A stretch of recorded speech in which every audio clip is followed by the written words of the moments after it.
Dia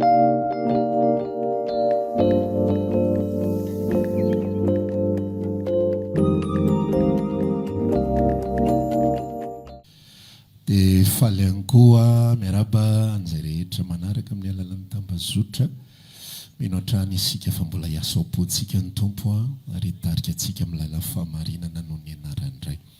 Amen.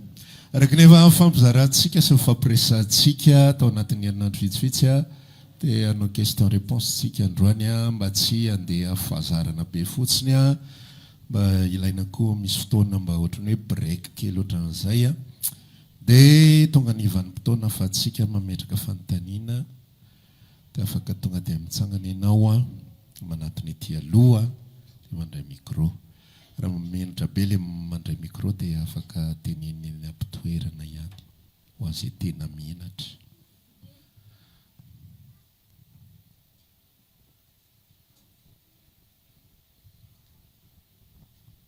Anatona satsy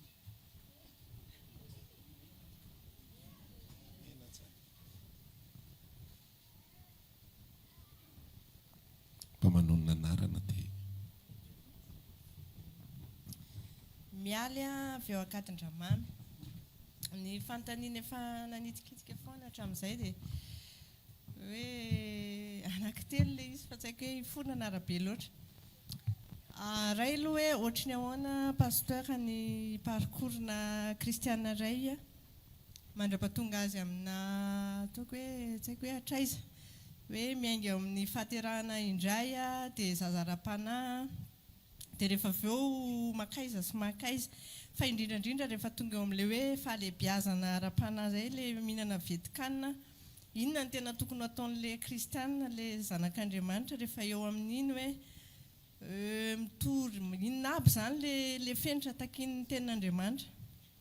Dia iray izay dia faharoa hoe maninona eto amin'ity fiangonana ity na fiangonana hafa koa tsy misy an'ilay hoe fametrahan-tanana hoe misy marary dia hoe manatona ty aloha hoe ohatrohatran'izay hoe délivrance tsy hoe foana fa nisy fiangonana taloha nisy ohatrohatra izao ihany moa ilay izy dia misy ohatran'izay ihany indraindray dia izay aloha fanontaniana iray dia eo amin'ilay hoe izay ihany angamba aloha hoe izay angamba fa izay misaotra indrindra tompoka.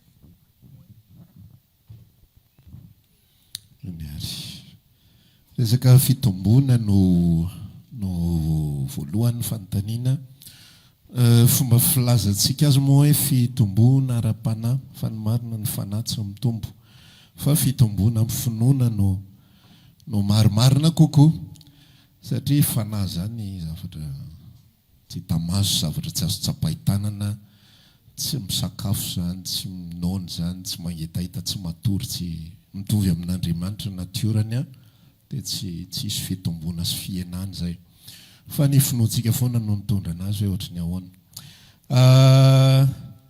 Raha miteny ny tenin'Andriamanitra hoe mba ho lehilahy lehibe dia mitombo amin'ny zavatra rehetrarehetra mahatratra ny ohatra ny fahafenoan'i Kristy dia iny teny iny ao amin'ny bokin'ny Efesiana toko 4:1 izy no manambara an'ilay izy sy manome ny lalana sy ny fitaovana, raha azontsika lazaina hoe fitaovana ahafahana mitombo, ahafahana mandroso. Dia izao lazainy manomboka amin'ilay Efesiana toko 4:1 hoe ary izy nanome ny sasany ho apôstôly, ho mpaminany, ho evangelista, ho mpiandry, ho mpampianatra.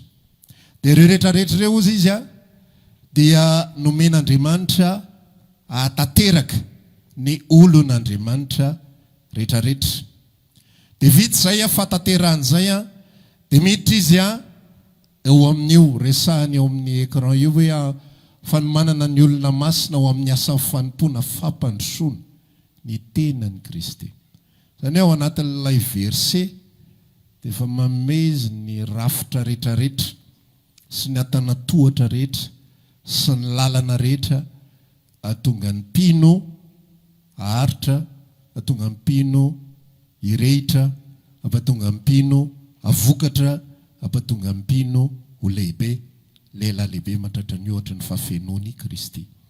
Ny tepoka voalohany dia le niteneninao teo hoe tsy maintsy teraka aloha.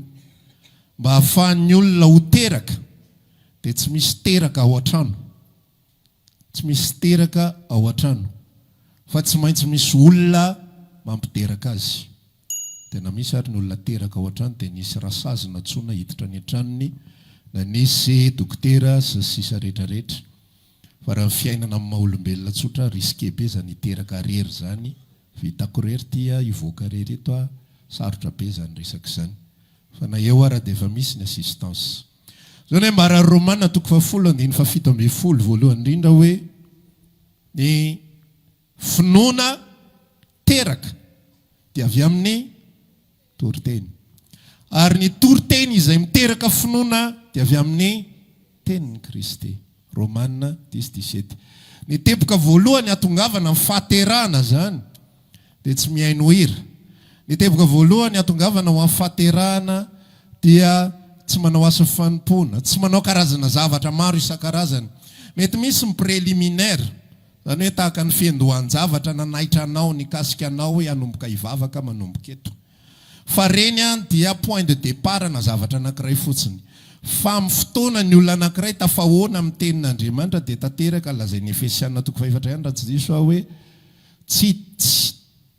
efa nateraka indray ianareo ozy izy, tsy tam'vo mety oloha, raha tsy diso 4:23, fa ny tsy mety oloha dia ny tenin'Andriamanitra izay velona sady maritra. Rehefa confronté amin'ny tenin'Andriamanitra ny olona, tsy confronté amin'ny baiboly, tsy confronté amin'ny mpitoriteny, tsy confronté amin'ny karazana zavatra maro isan-karazany, fa tafahoana izy amin'ny tenin'Andriamanitra dia miovany any anatiny dia teraka izy.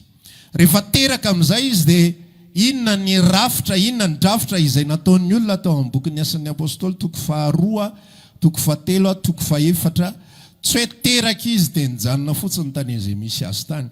Tsy hoe teraka izy dia nanoho ny fiainany. Be dia be ny olona maheno tenin'Andriamanitra dia taitra dia faly, fa tapitra hatreo le asa.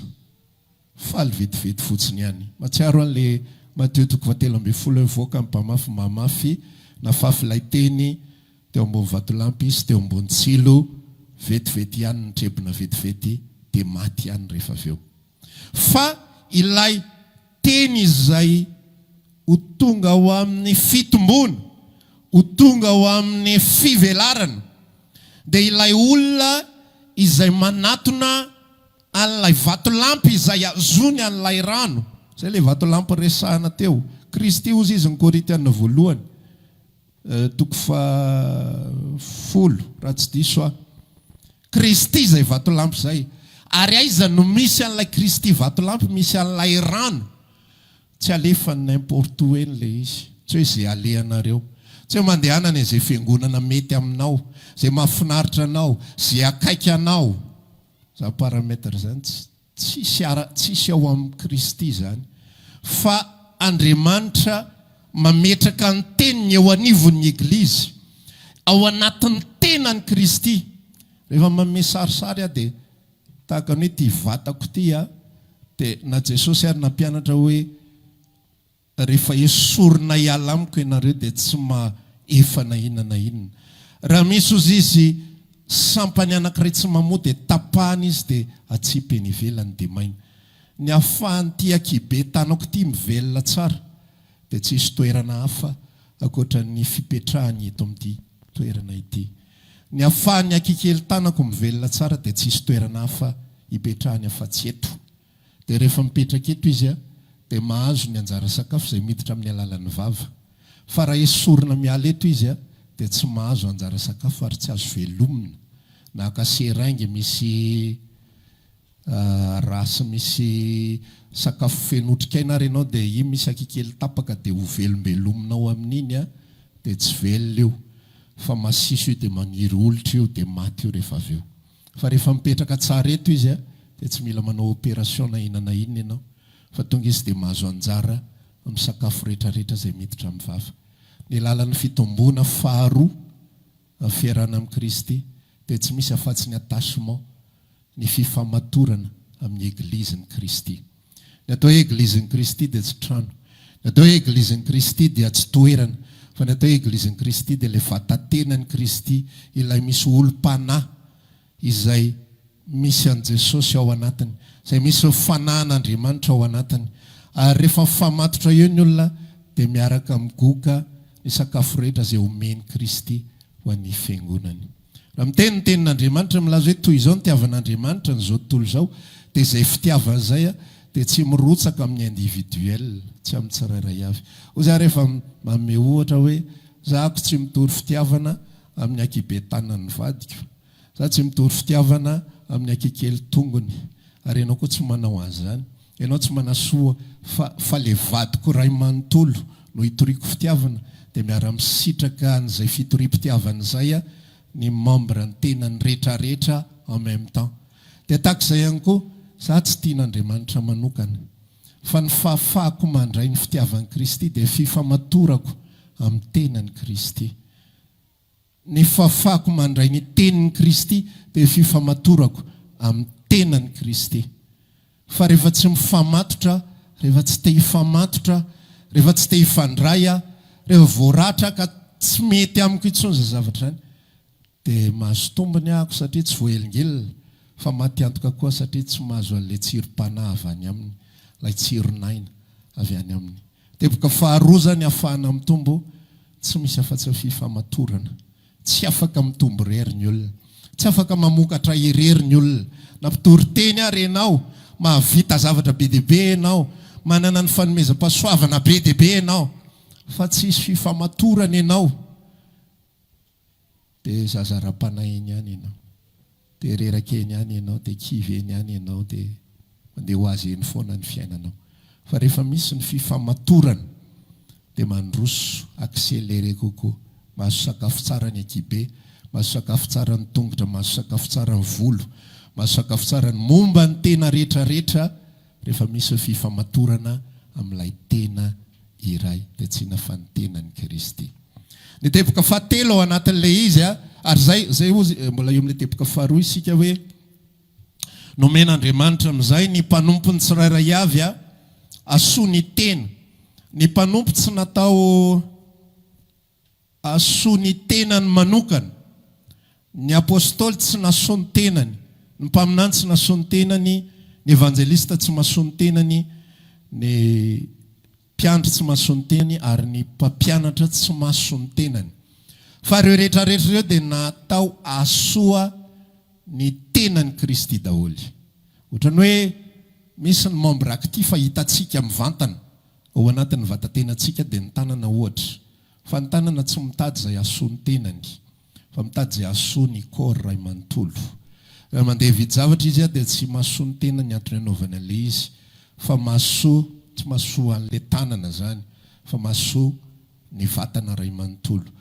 Raha miasa ny maso dia tsy fiarovana, tsy izay miconcerné azy ihany no iarovany, fa raha sendra saika andaka vato dia tsy raharay iny ilay maso izay ataonareo ny ambany ihany, fa velao any za raha vao misy tadoditsoka ihany azy vao mihetsika, reny ihany masensible anahy, fa izay manjoanareo ny ambany ihany tsy isy idirako.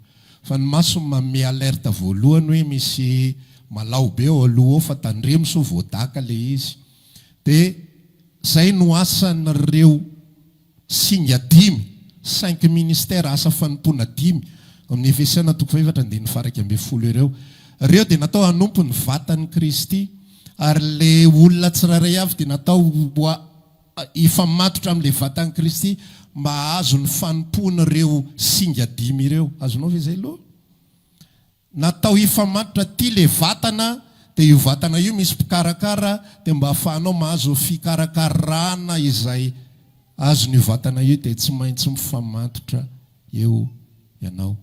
Fa raha vao tsy mifamatotra eo ianao, dia na dia tena ray mitovy ary ny eno dia tsy mitovy faraisana le izy, tsy mitovy ny avancement, tsy mitovy fivelarana, tsy mitovy ny zavatra tsara azo amin'ny alalan'ilay izy, satria ny anankiray mifamatotra, ny anankiray tsy te hifamatotra. Dia zay zany teboka faharoa ao anatin'ilay izy. Ny teboka fahatelo amin'izay dia zao ny tenin'Andriamanitra milaza hoe le toy an'le resantsika teo ny fiasana toko faefatra iny ihany hoe rehefa vita izay zavatra izay dia tsy natao hisitraka fotsiny ihany ny momba ny tena an'ilay 5 ministère izay mitaiza azy. Rehefa nisy ny 5 ministère izay nitaiza dia hitan'ny apôstôly ihany koa fa tsy izay rery ihany no ilaina, satria ny asa fanompoana 5 dia asa fanompoana ara-panahy, ny asa fanompoana 5 dia asa fanompoana amin'ny alalan'ny fitoriana, amin'ny alalan'ny teny, fa tsy izay rery ihany no ilaina ilay tenany Kristy. Dia lasa zareo nanangana ny action sociale amin'izay izay nanana n'ireo mpanompon'Andriamanitra 7 izay feno fanao izy ny tenin'Andriamanitra. Dia ireo mpanompon'Andriamanitra 7 ireo ihany koa dia nitady indray tsy ny fandrosoan'ny tena tsy hita maso irery ihany, fa ilay tena hita maso amin'izay le vondron'olona, ilay assemblée. Ahoana ny ahatonga ny assemblée ho salama tsara? Dia tsy Petera no nitady izay asalama tsara ny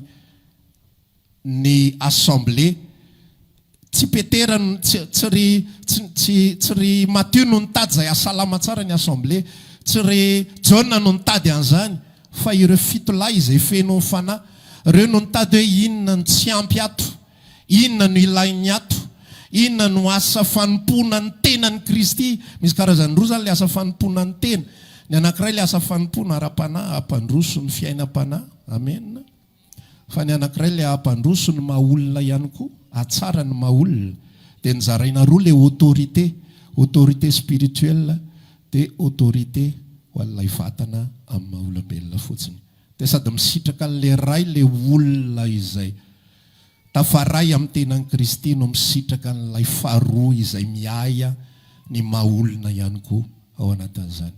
Ny fiangonana complet zany sy fiangonana salama tsara dia fiangonana sady misy autorité spirituelle miay azy, miaro azy, mitantana, mampahery, manitsy, mikapoka, mandratsana. No misy autorité sociale ihany koa, misy équipe sociale ihany koa miay ny maha-olona anazy, manampy azy, mampahery azy, mamangy azy, sisa rehetrarehetra. Zay le izy. Dia memandroso me mitombo ilay olon'i Kristy.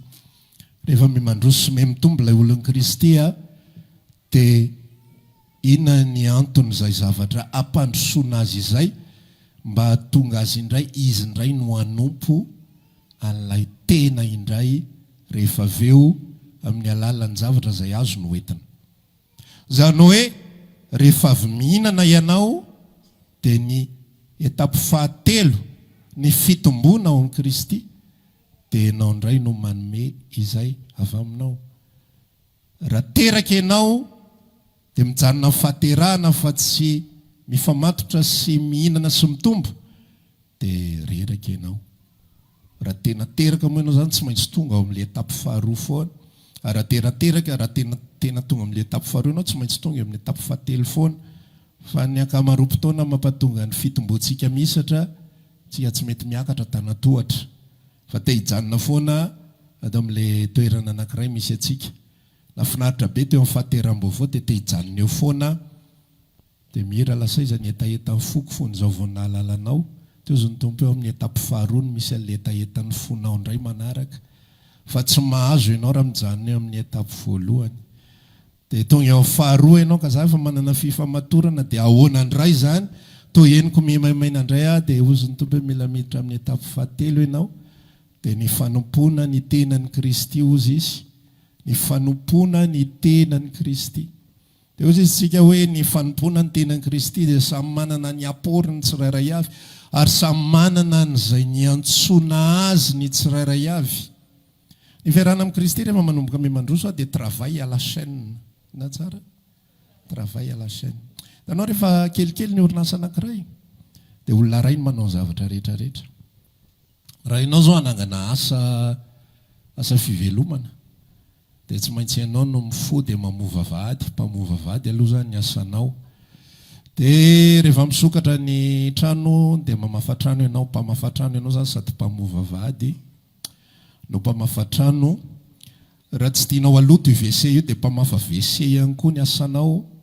raha tsy tia mampatonga lay asa andeha ohatra hoe mpivarotra zany le asa dia vendeur koa ny asanao na vendeuse rehefa tonga ny entana dia docker indray ny asanao ary rehefa tsy fantatro rehefa misy ny olana dia mpamaolana indray ianao daholy manao zavatra rehetrarehetra rehefa mbola kelikely le envergure fa rehefa mandroso le izy dia mandeha travail à la chaîne amin'izay le zavatra zany hoe ny olona ny ekipanao tsirairay avy dia spécialisé amina zavatra anankiray fantatrao tsara ary zay ny asan'ny leader mahafantatra hoe ianona zao no ainy dia alao izy anao anio à la perfection fa ity io nasaina manadio trano ary sasapiso be mihitsy io zavatra io dia tsy mahafapo anao le izy nefa izy reraka dia samy tsy falina ianao na izy fa raha placenao izy eo amin'ny toerana tokony isy azy dia ianao afapo dia izy faly dia ohatran'izay le tontolo fanjakan'ny lanitra rehefa manomboka me mandroso le izy dia samy manana ny toerany tsirairay avy zay nytenenan'ny Paoly rehefa nampianatra hoe zay mananatra dia aoka ho amin'izao zay manao zay manome dia aoka ho amin'izao zany hoe misy plasy ny tsirairay avy ao anatin'le izy dia ao anatin'iny izy misy plasy iny dia ianao koa mila mahafantatra amin'izay aizany plasiko atao anatin'ity asa fanompoana ity aizany plasiko za zao tamin'ny 2022 mbola lanja bafy lafa saiky tapaka ny lamosiko ny asa ka teto amin'ny totohatra teto 2022 na 2023 nanao sortie de promotion fa tamin'izay lanja farany tsy mety amiko ty raha tapaka ny lamosiko tsy mahasoa fiangonana rehetrarehetra tsony miaraka tapina daholo ny lalana rehetra ka za tsy ilanja tsony fa nareo tanora indray nao ka nilanja azy fa manomboka eto za tsy mahavita tsony efa be zay vitako zay satria manomboka me mitombo ny envergure tamin'ny mbola kelikely ny envergure za daholo manao zavatra rehetrarehetra za ny teknisianina za manao réglage za manao zao farakaraka ny androson'ny fotoana dia mila mahafantatra hoe aiza ny ilana aiza ny ampasoa lay tenany Kristy dia ianao mila manao analizy hoe aiza ho aiza ny plasiko atao amin'ny tenany Kristy za tsy mametsy ny olona mihitsy raha tapa-kevitra izy rehefa tsy mahatsapa ny toerany izy dia miala satria tsy henony hoe aiza ho aiza ary any aso efa misy izy akikely nefa le plasy ny akikely efa nisy naka dia anao akikely forcé fotsiny ve izy hoe za remplaçant zany hoe miandra lera ho tapaka ve zany ny andrasanao sa ahoana ny fandehan'le raharaha fa mila mahafantatra ny toerany tsirairay avy dia mila mahasoa ny tena araka an'izay toerana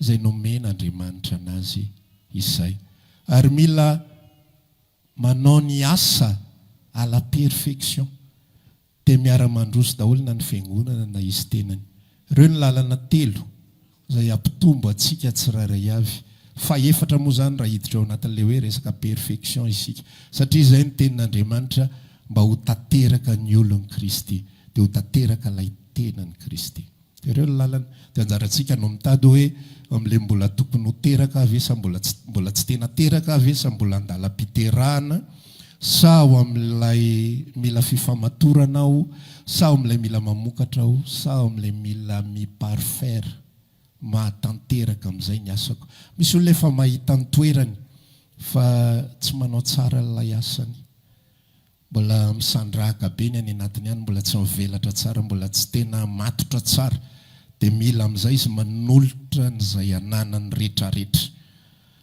zay momba azy rehetrarehetra mba hahasoany teny dia mandrosontsika rehetra miara-mitompontsika rehetra amenna ilay faharoa dia hoe resaka fametran-tanana misy fametran-tanana eto fa ilay olona metran-tanana ny tsy hitany akamaroam-potoana dia izay mahatonga anao tsy mahita azy zay ihany ny fanazavana azy hoentina fanontaniana manaraka ary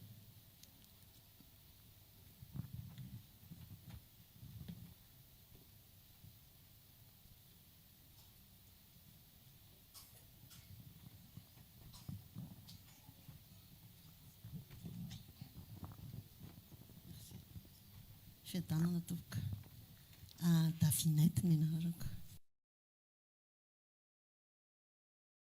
kristianina tsika pasteur hoe aza manaraka ny fanaon'izao tontolo izao izy ny tenyandriamanitra amin'ny romanina. Dia izao nefany a indraindray misy olona manao an'ireny fanabeazana izany ireny. Fantako ohatrany hoe izao tontolo izao no fanaovana an'ireny. Izay ataon'izao tontolo izao aloha fa tsy hoe naturel ilay izy. Dia ahoana sy ahoana azo atao, ahoana fampianarana amin'izay pasteur ny anankiray. Faharoa manarakarak'izay io dia ohatran'ny tiako ohatran'ny vadiko anontaniana ilay hoe aoka ny manambady toy ny tsy manambady amin'izao fa efa fohy ny fotoana. Dia izay zany ohatran'ny hoe tsy azoko tsara ny relation tsara eo marina tiana mba hoe ho tenenina ny amin'izay. Ary farany a dia eo amin'ilay Luka toko 7:20 iny ilay misy an'ilay move eo izy izy mbola hita finoana ao izy izy rehefa tapaverina mba azavaina mba hampatonga antsika ho tena ao tsara zany miaraka amin'ny Jesosy Kristy. Saotra tompoko.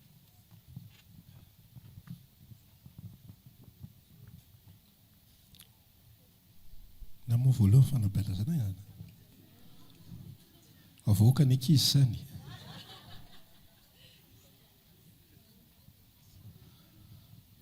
Ilay fisainan'izao tontolo izao ilay izy ka. Afanaon'izao tontolo izao. Romanina 12 najerena aloha.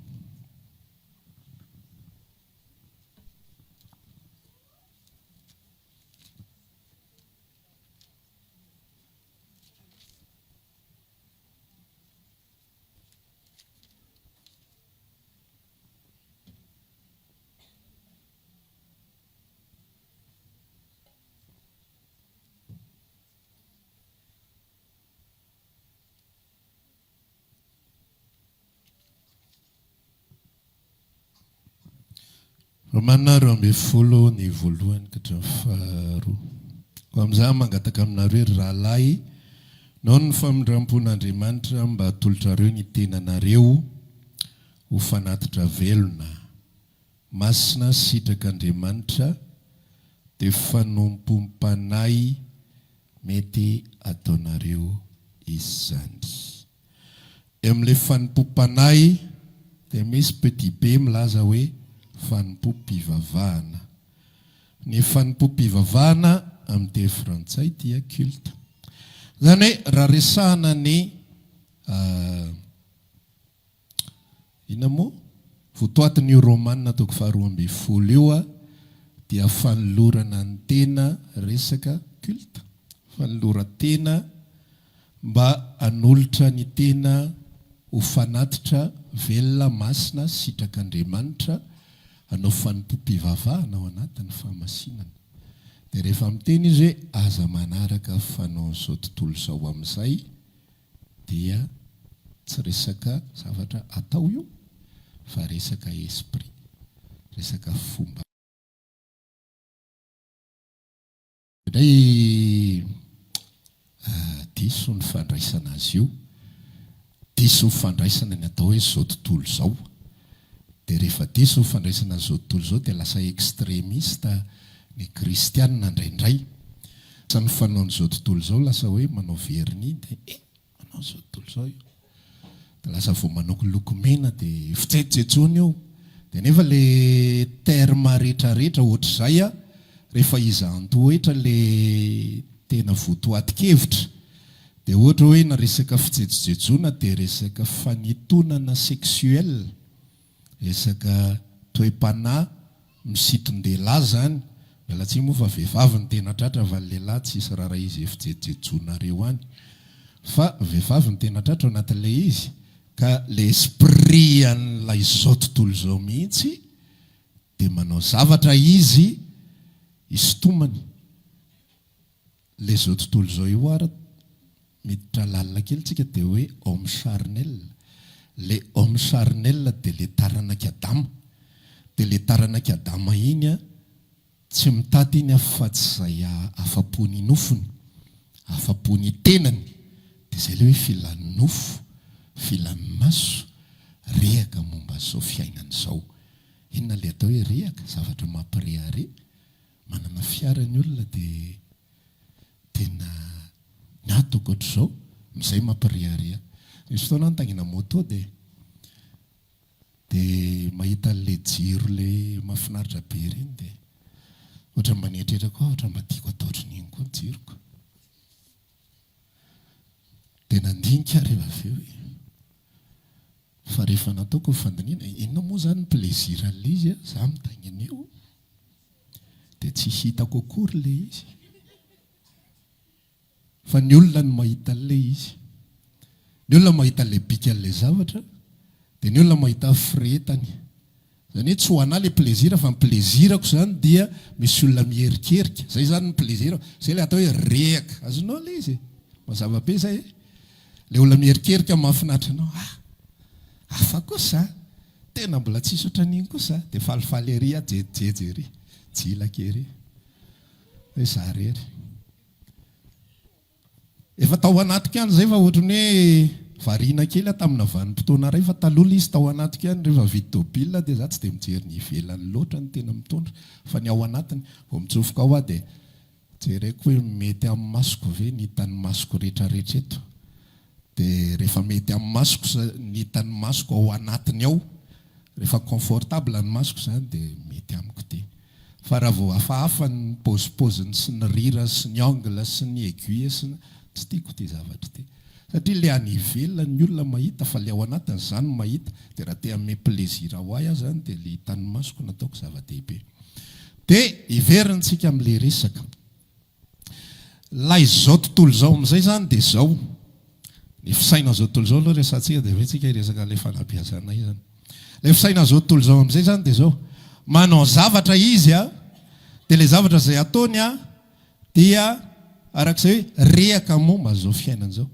manao zavatra izy azo dera ety ivelany manao zavatra izy a mba hisitona manao zavatra izy a atateraka ny filany rehetrarehetra ao anatin'le izy raha hiteny zany tsika hoe mahazo manao an'izao ve ohatra ny vehivavy zay zany aloha le izy na hoe mahazo mijery tele ve tsika ohatra filany zao tontolo zao ve ny tele filany zao tontolo zao ve ny jeu vidéo filany zao tontolo zao ve ny internet fa any amin'le izy amin'izay hoe inona le fisainana mitondra inona ary inona ny tanjona ary inona ny voaraiko anatin'le izy fa ny zavatra rehetra nge zao tontolo zao daholo ny nanao azy ny tele nge zao tontolo zao ny nanao azy reto bafle reto zao tontolo zao ny nanao azy Mark Zuckerberg dia ina moa nanaran'ity izy jiosy izay tsy mino an'Andriamanitra akory zany ny rangahy ny akamaroan'ny jiosy ate 80% sa 5% tsy fantatro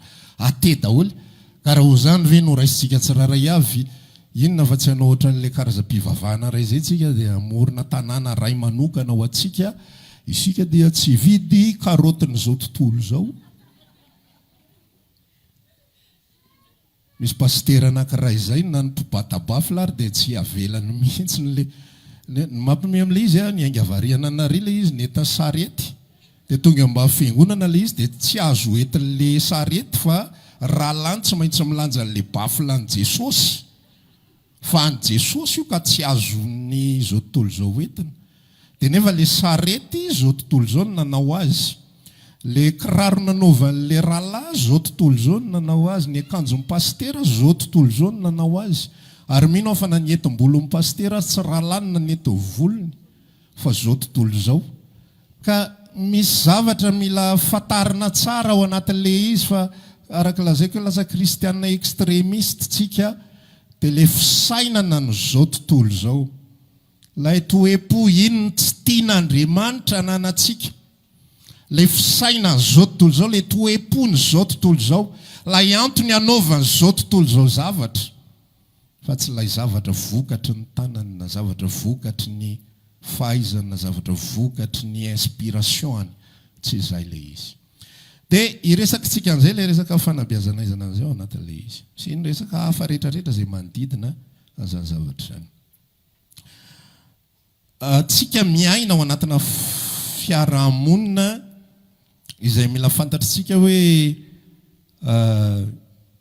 misy teniny no tenenin'Andriamanitra tany amin'ny enina arivo taona lasa izay milaza hoe mitera dia mameno ny tany dia amin'izao fotoana iainantsika izao kosa dia efa azo lazaina fa feno ny tany ka tsy mandahitra tsony ary tsy actuel itsony a intenin'ny varaozy moa ianao hoe tsy resy lahatra pastera fa le ameno ihany ny tena hitako mbola tokony ho izy a dia ataovy fa aza mena tsina rehefa avy eo hoe fa maninona izay tompo tsy mba hampianao a sy sisa rehetrarehetra inona ny tiako lazaina ao anatin'ilay izy isika tsirairay avy a surtout tsika izay efa manambady sy sisa rehetrarehetra dia tokony anana fahaiza mandrindra tokony anana fahaiza mandamina za raha hiteny an'ireny resaka fandrindram-piterahana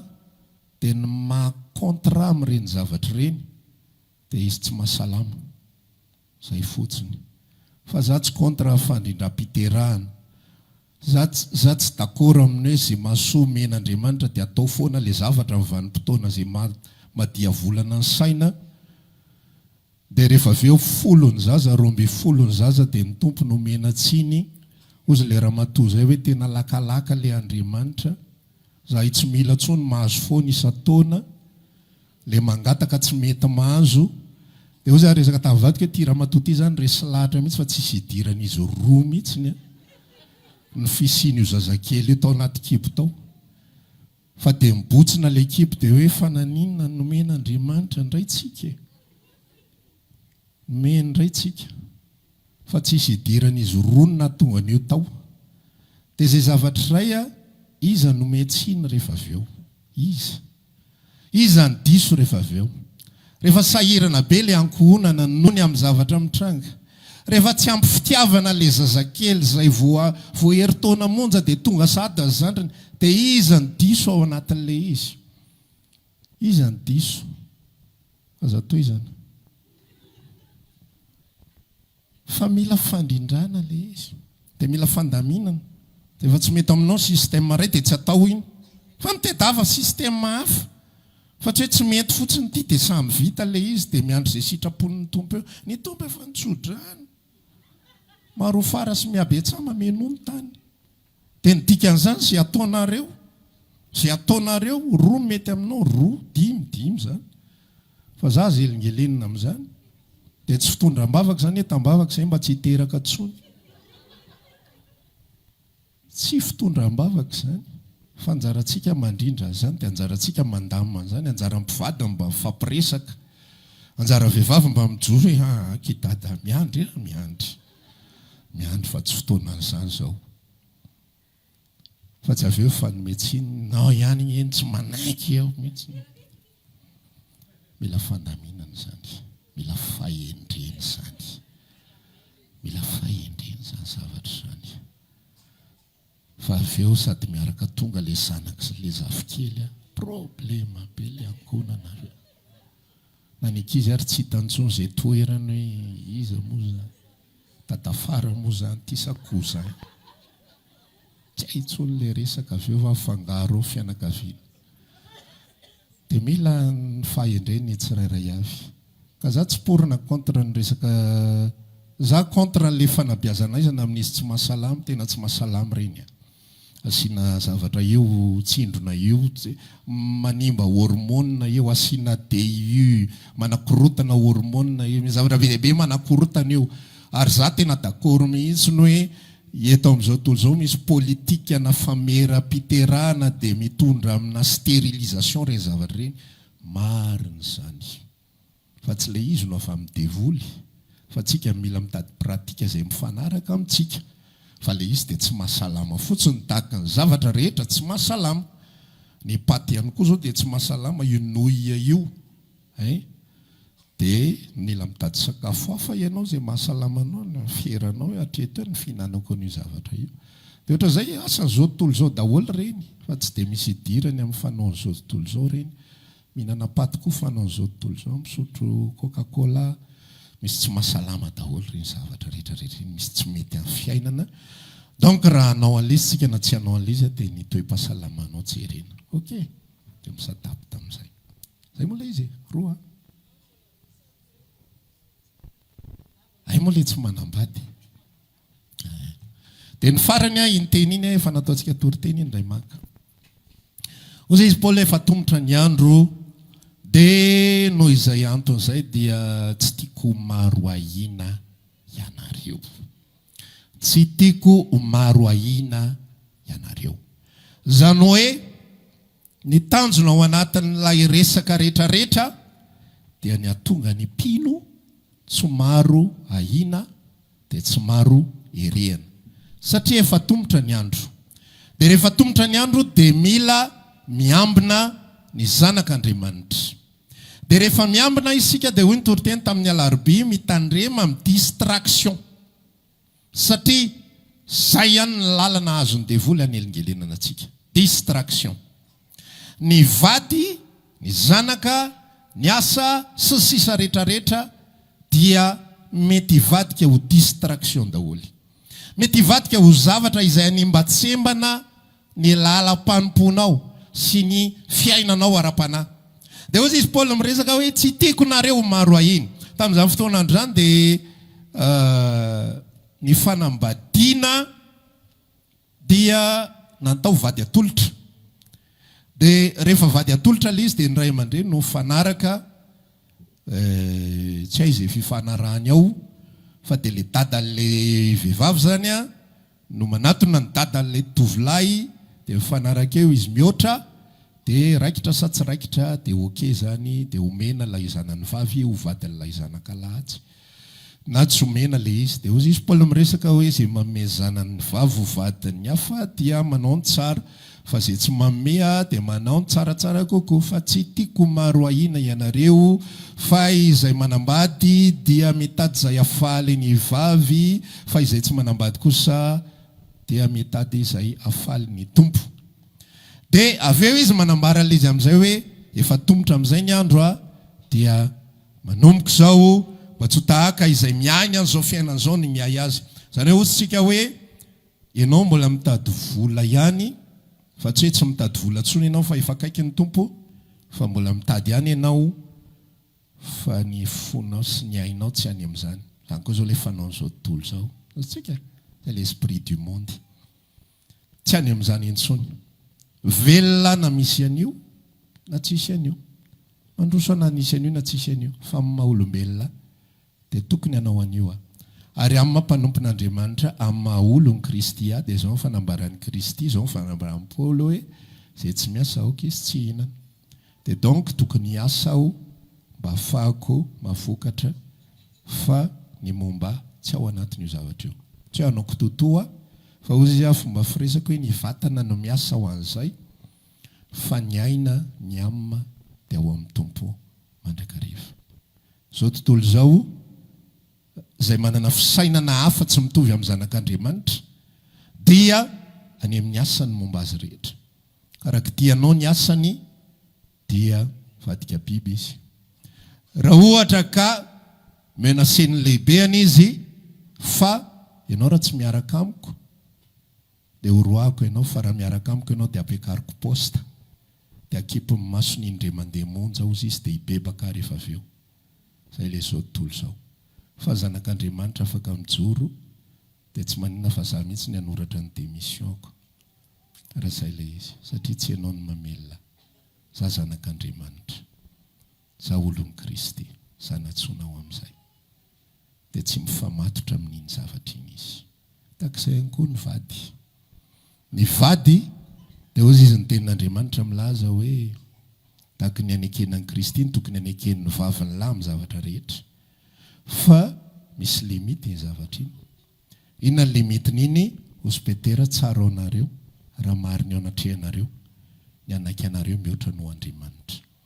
Rehefa misy limity ilay izy dia rehefa misy zavatra mitranga ao anatin'ny fiaina tokantrano dia eo ilay hoe toy ny tsy manambady izay manana. Tiavina izy fa tsy famatorana. Izay ilay atao hoe tsy manambady. Fa tsy hoe ataoko ohatrany tsy misy ianao. Adiady eo. Tenin'Andriamanitra milaza hoe toy ny tsy manana hono ka dia tsy manana manomboka sao tsia. Apetraka ao izy eo amin'ny toerany. Fa asianao ny fetrany Andriamanitra ambony noho izy. Jesosy ambony noho izy. Ny tompony tompoky ny ekena mihoatra noho izy. Ary ny tompo fanahiko. Ny olombelona mety mampahory, ny olombelona mety mandiso fanantenana. mandiso fanantenana ny olombelona, mandiso fanantenana amin'ny vanim-potoana anankiray na hafa, mandiso fanantenana amin'ny zavatra rehetrarehetra. Dia izay mihitsy ny ameran'Andriamanitra hoe isika zanak'Andriamanitra dia tsika tsy tahaka n'izao tontolo izao, fa fiainantsika ny rehefintsika izay manambady. Nahoana zavatra mety hitranga ao anatin'io fanambadiana io, milamina tsara io araba-soa araba-tsara, mety tsara io saorana ny tompo, fa raha tonga ao anatin'ilay vanim-potoana tsy mety io, dia izaho zanak'Andriamanitra foana. Izaho nateraka indray Kristy ny antony havelomako. Izay zany alolo lalam-piainako dia arahako arak'izay ilay izy. Izay natao hoe toy ny tsy manambady, toy ny tsy miahy izao fiainana izao, toy ny tsy mividy ozy izy, toy ny tsy mahazo izay mividy. Nandovola ianao, azonao ilay zavatra nirianao fatratra, ilay zavatra ny tena efa nanangonanao vola, tena nandeferanao tamin'ny zavatra rehetrarehetra, fa rehefa azonao ilay izy, tsy mifamatotra amin'iny ianao. Izay ilay hoe toy ny tsy manana. Asika na vita trano ianao, vita somatsara ilay trano, vita ny trano nisy nanisy teny ratsy be teo amin'ilay izy. Dia eo ilay voazatoetra amin'izay ilay fo hoe toy ny nahazo sa toy ny tsy nahazo. Fa raha vao toy ny nahazo, tonga dia nikorotana daholo hatramin'izay tsy korotana rehetrarehetra herinandro aloha tena kizitim-belona tsy azo atao ninninina satria nisy nikitika ilay trano. Nisy ilay salon voavovidiana tonga dia nanaovany ankizy sy matin dia masambrety miaraka amin'ny kapa eo amboniny. Dia eo ilay fo hoe toy ny nahazo sa toy ny tsy nahazo, eo ilay fo hoe toy ny manana sa toy ny tsy manana. Tsy hoe tsy rarahiana, tsy hoe tsy rarahiana, fa ilay fo mihitsy ny gardena ho an'Andriamanitra. Zay dia ny fontsika any Kristy. Ozy izy miresaka aina amin'ny Korintiana voalohany toko fafito tsinona misy an'izay zavatra izay hoe izao nge tsinona ilay izy raha lehilahy ahoana moa ny alalanao fa hovovonja ny vadinao, ka ianao hifamatotra amin'ny raha vehivavy, nefa raha vehivavy mety tsy tafiditra ao anatin'ny lisitra, dia ahoana zany? Ary izao ilay izy raha vehivavy, ahoana ny alalanao vovonjena ny vadinao, ka ianao hifamatotra amin'ny raha vehivavy, hifamatotra amin'ny raha lehilahy, nefa raha lehilahy tsy tonga any, dia hoe ianao ve anao poème dia ny ety ambonin'ny tany tsy paradisa amin'ny paradisa raha tsisy ianao? Dia mijanona eto ianao zany miaraka amin'ilay tianao. Fa rehefa tsy misy fifamatorantsika dia ny tompony hifamatorany fontsika. Amen. Zay fanontaniana izay. Eo madiva sady eo fotoanantsika dia misy faraparany.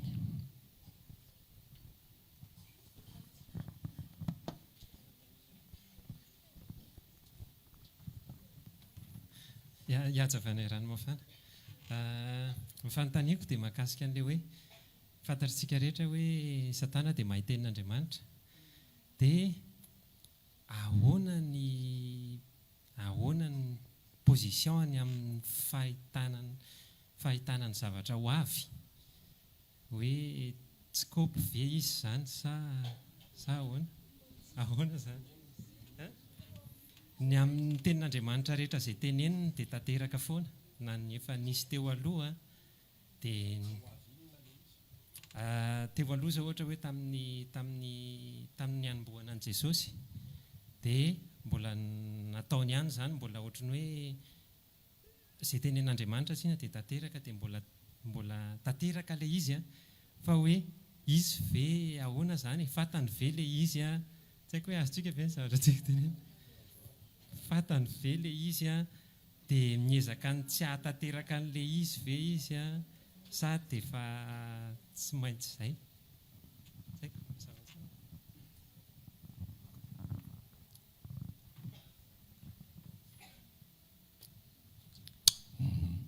Ilay izy fantany daholo ilay ankamaroany.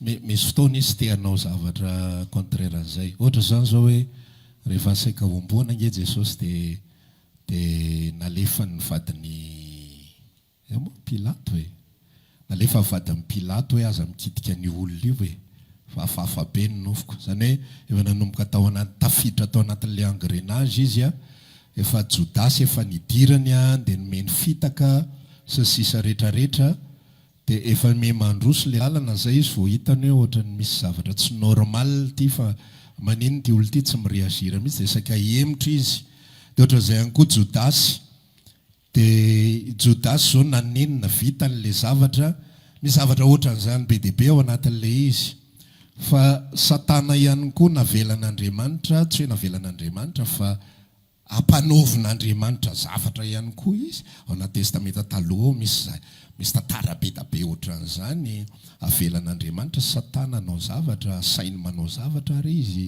ataony ty zavatra anankiray ity ka fatany misy zavatra fatany ny ho avy misy zavatra fatany zavatra tsy maintsy mitranga misy zavatra azo novaina fa misy zavatra tsy azo novaina efa misy planin'Andriamanitra tafapetraka zay le volonté absolue tsy azo kitihana iny fa rehefa ankoatran'izay dia afaka misafidy izy hoe vonoko ihany na sa tsy ho vonoko fa rehefa mipetraka ny volonté an'Andriamanitra hoe ty tsy azonao atao na ty tsy maintsy ataonao dia tsy maintsy tanteraka iny zavatra iny dia izay fandeha le izy.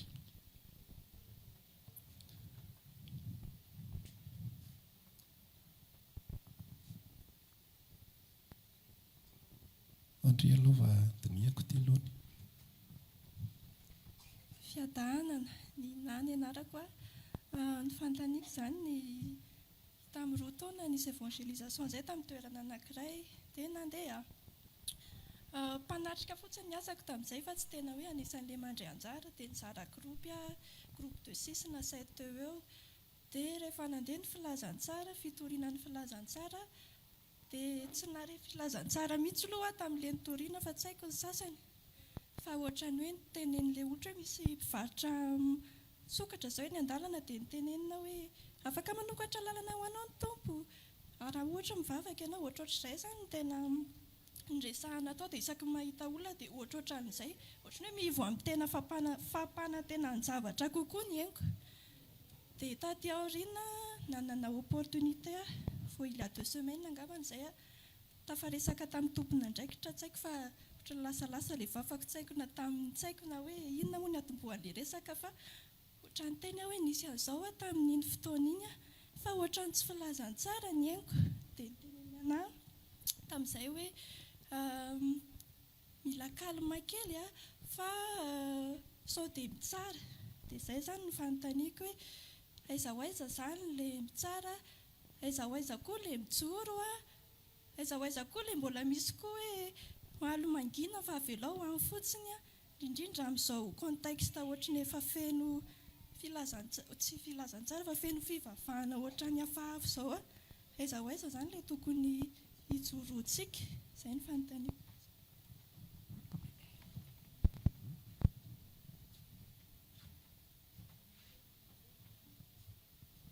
Ny fitsarana aloha izany resantsika dia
ny voalohany resana an'ilay mitsara dia ilay hoe aza mitsara mba tsy ho tsaraina aloha satria ihany ny fototra antosoan'ny olona an'ilay izy ny zavatra tahoran'ny olona indrindra aloha zany dia fitsarana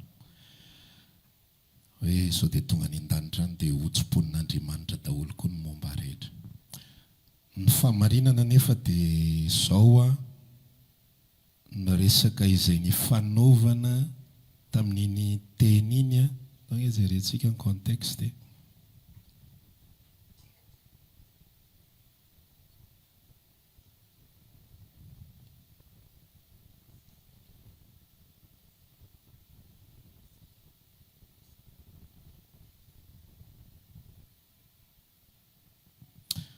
Matitoko fa 7 andininy voalohany. Fakeko aingana be mihitsy satria lavalava ka hatramin'ny 5. Zaho mitsara mba tsy ho tsarainy ianareo.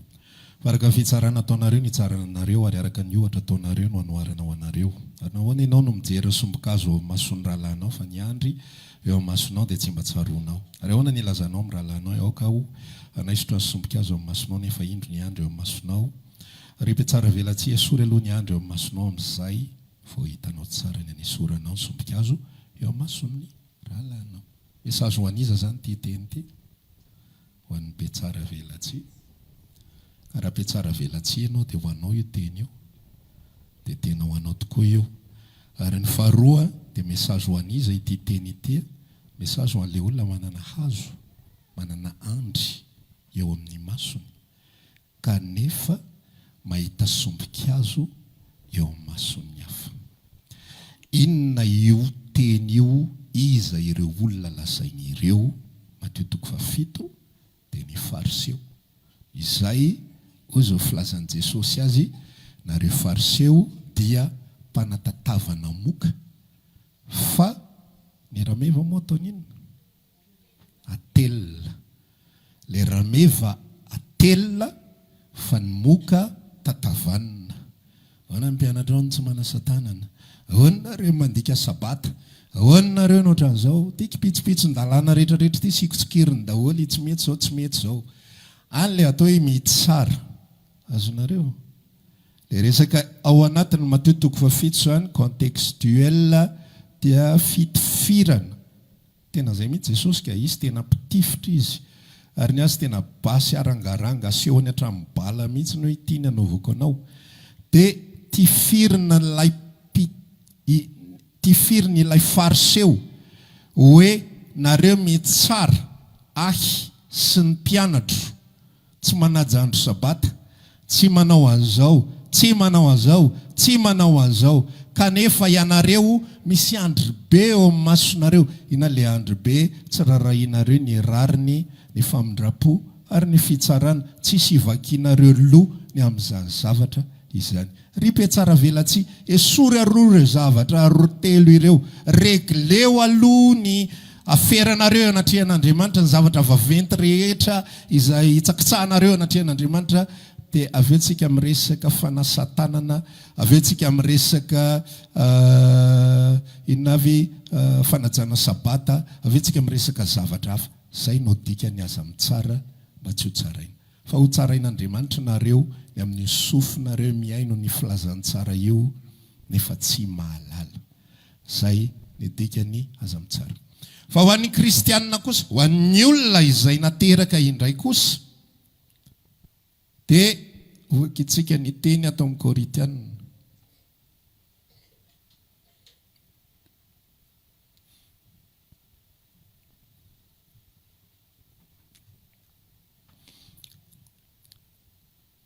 Korintianina voalohany toko faharoa.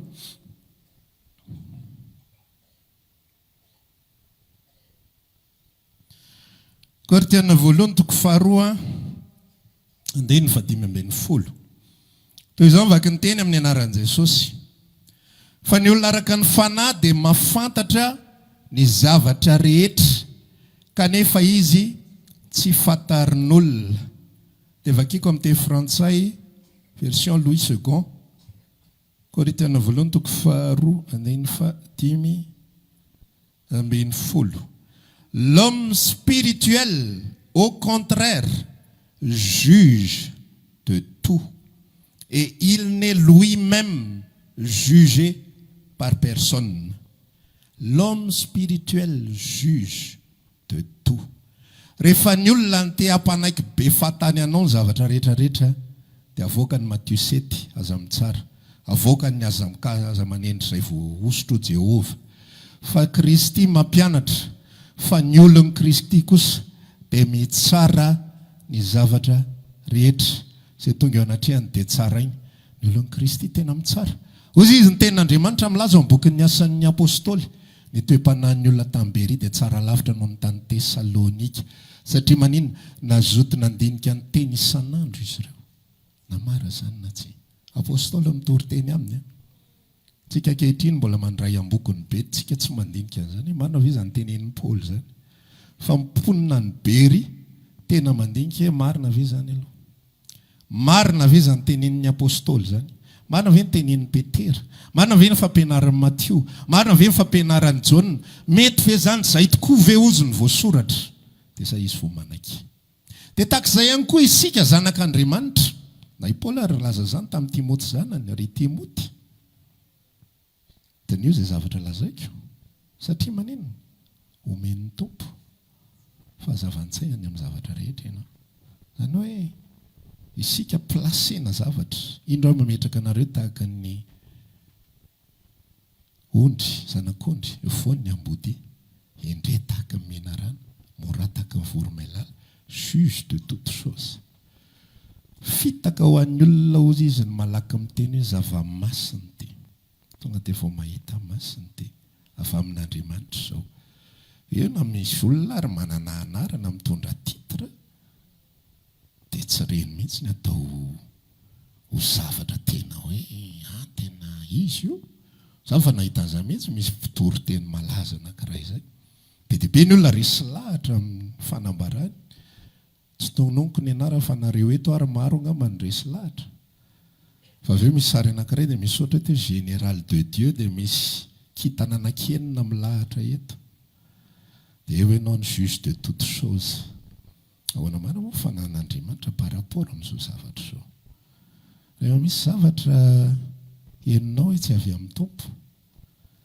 ny olona rehetra mety samy manana daholo ny fibolisarany kely eny an-dalana eny fa na izara ny zavatra teneniko dia tahaka ny tenenin'ny Kristy sy ny tenenin'ny apôstôly rehetra izaho toetra dinio izay lasaiko fa omen'ny tompo fahazavan-tsaina ianao ka zavatra rehetra hitanao any za mbola tsy mbola nahenao anareo nanakana anareo tsy hiainao an'izao na tsy hanaraka an'izao fa isika nomena an'izany Korintiana voalohany toko faharoa zany juge de toute chose ozy izy Paoly miresaka rehefa nahita amin'ny Petera hitako fa vilana ny lalany fa tsisy tonga dia hoe fidélité 100% 1000% kefa mibilisatra ary le izy mbola ekena mpanompon'Andriamanitra izy za mikasikasy ianao mikasika hoy fa ny zavatra tenenina zavatra atao juge de toute chose dia le juge de toute chose ihany koa nefa fahendrena fa tsy tonga dia aviavy be ihany fotsiny tsy hainao akory ny alalany sy ny refina inona ny tena nahatonga an'le izy fa fahendrena sy afitiavana rehefa eo amin'ilay mpianakavy finoana menina fa misy zavatra efa mazava mihitsy hoe tsy izay le izy ka tsy izay le fanahy tsy izay le zavatra mitranga ao anatin'le izy dia tonga dia lavina na miteny le olona hoe zao ny fandehany io na zao fandehany io olona te hiaro ny tenany foana dia te hiaro ny voninany dia isika tsy maintsy malana be mihitsy isika tsy maintsy mitandrina be mihitsy par rapport amin'ny zavatra izay mifafy sy ny zavatra hita rehetrarehetra so fampianarana rehetra izay mitranga sy miseho eto anivon'ity zao tontolo izao ity dia zay ngamany zay fa tsy asiantsika fetrany be hoe hatretona zao ihany le izy fa tsy raha ray avy samy miaino ny fanamasina mazava ka tsika dia tsisy aza matahotra le hoe ho tsaraina io le teny hoe tsy tsarain'ny olona izy ary tsy matahotra fitsarana za tsy matahotra fitsarana za tsy matahotra fitsarana tsy sasamaty ary amin'ny teny an'izany satria manina efa voaomby teo ambony hazo fijaliana le antony tokony hitsaranana zany ingeny teny eny amin'ny Kolosiana nomboany teo amin'ny hazo fijaliana ozy izy ny didy fanameloana hainareo hoe misy an'izay amin'ny Baiboly Kolosiana misy an'izay Kolosiana nomboany teo amin'ny hazo fijaliana ny didy fanameloana izay misy fanameloana atsika dia nanambarany atsika ho iray ao amin'ny Kristy Jesosy tao jerentsika kely farany dia androany tsy diso Kolosiana toko faharoa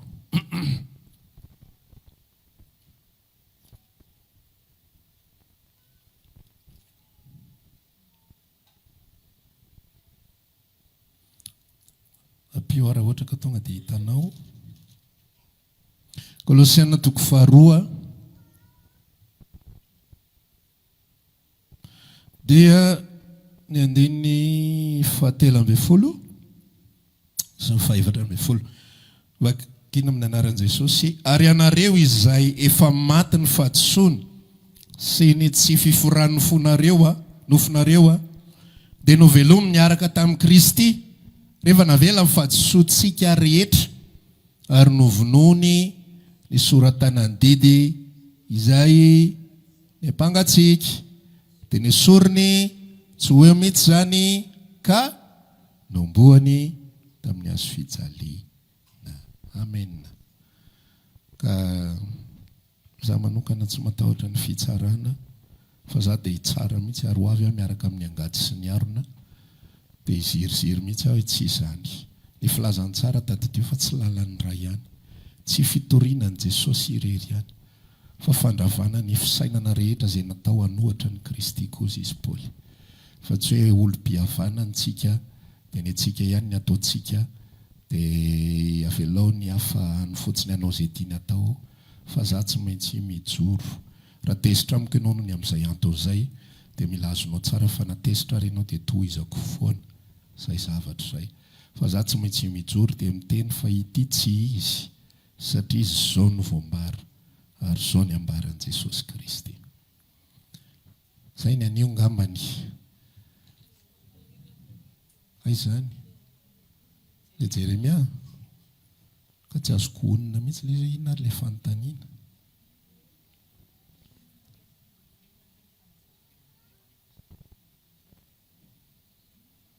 Ay mo ay le efa maninona ny ray an'le olona zay io zavatra io dia tsy azoko mihitsy le hoe inona ary ny ty lazaina disy edy disy.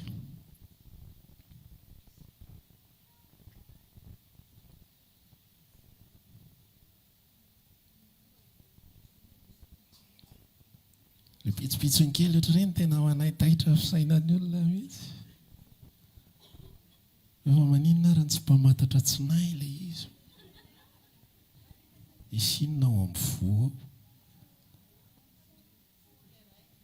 Misy fo dia misy voka. Le fo nge raha manaiky io nga isy an-tany zany. Fa le vo mihitsy ny tena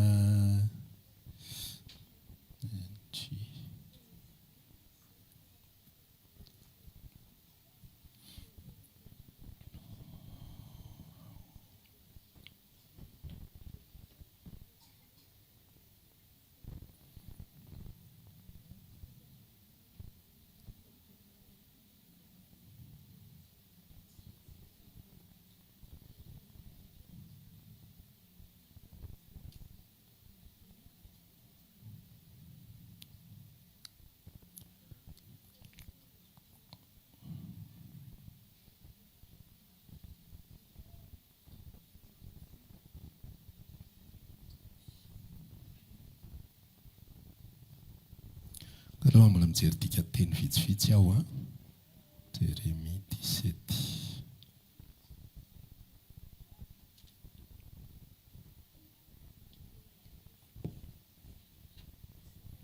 Ny dika teny tsotra indrindra zay ilay izy tsisy hoe misy insuffisance rénale ve le olona ny mahatonga an'ilay izy a, fa rehefa miresaka le izy Andriamanitra dia te-hanambara fotsiny izy hoe izy Andriamanitra dia tsy mijery an'ilay zavatra miseho ivelany. Zay zavatra ambarany zany, zay ny fomba fisainany. Izy tsy mandinika ny action ny olona avy eny ivelany. Dia olona ity a tonga foana tsy hoe ratsy zany akoriny a, fa inona le moteur, inona le manosika an'ilay olona anao zay zavatra izay. Raha hijeritsika zao anatin'ny tantara dia misy an'ilay vehivavy nisy an'ilay resaka faonatitra nataon'i Jesosy.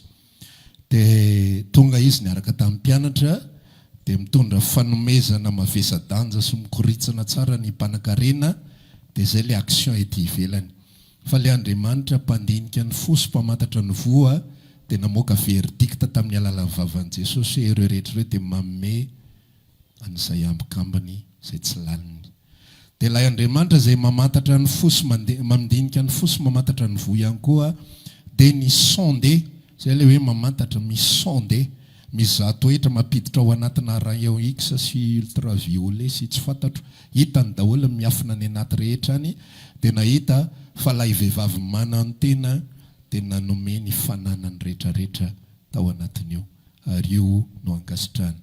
Ilay Andriamanitra mpamantatra ny vo sy mpandinika ny fo sy mpamantatra ny vo, dia nahita fa lay fariseo izay niezaka tamin'ny herin'ny rehetra hifadiny ratsy rehetrarehetra dia any anatin'ny fony lalany sy any anatin'ny amma lalany any, dia olona izay mitady fidokafana, olona izay mitady fiderana, fa ilay mpamory hetra izay nanao ny tsy mety kosa dia olona mihetry eo anatrehan'Andriamanitra.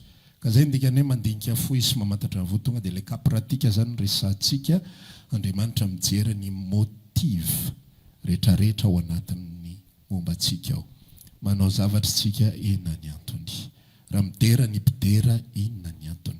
Mitendry ny mpitendry, inona ny antony? Toriteny eto, inona ny antony? Mamenao an'ny asa fanompoana, inona ny antony? Inona ny antony anaovan'ny tananao an'izany zavatra zany? Mandoalika ianao, inona ny antony andoaleanao?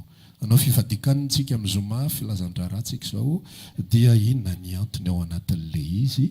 Inona ny manosika anao ao anatin'ilay izy? Dia Andriamanitra mijery an'iny lalina profond tsara mihitsiny, tsy mijanony eto amin'ny fo izy fa miditra midina moramora izy any amin'ny ray ihany koa, dia mandinika inona marin'ity olona ity, dia ahoana marin'ity olona ity. Zay azo? Eny ary, tatsika hitsangana hivavaka. Samy mba mamerina kely inona ny voarainy tao anatin'izay, na ny ahafahany mandrosondray ao anatin'izay. Raha maniry ary hivavaka aminay ianao, dia tongava ary isaky ny alahady amin'ny 7 ora sasany, ny talata amin'ny 12 ora sasany, ny alarobia amin'ny 12 ora, eny Antsahamanitra 100 metatra ambany fijerena fety, trano Gribege amin'ny ankavian-dalana. Tongava soto.